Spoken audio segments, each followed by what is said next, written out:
Willen jullie in deze stad en in Nederland meer of minder Marokkanen? It was these words that landed controversial Dutch politician Geert Wilders back in court. He's charged with insulting a racial group and inciting racial hatred, this time against Moroccans living in the Netherlands, who make up about 2% of the population. The comments attracted nearly 6,500 complaints, and the public prosecutor agrees that amounts to hate speech. In onze democratische rechtsorde is de vrijheid van In our democratic society, freedom of speech is very important, but it cannot be misused at the expense of others. We ask the court to convict Wilders for inciting hatred and discrimination against a group and sentence him to pay €5,000. The leader of the Party of Freedom could now, for the first time, end up being convicted.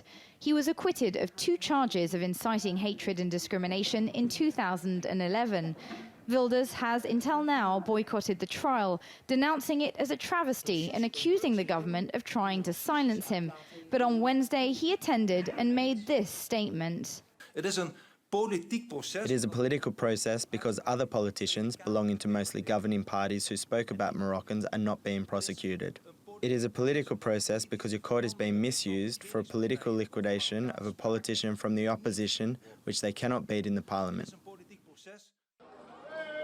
Wilders has long presented himself as a champion of free speech, arguing to ban the Quran and end Muslim immigration.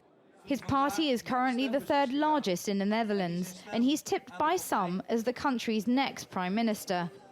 The trial ends this week, and prosecutors have asked the judge to consider his lack of remorse before passing a verdict on December the 9th. Myriam, Francois, TRT World.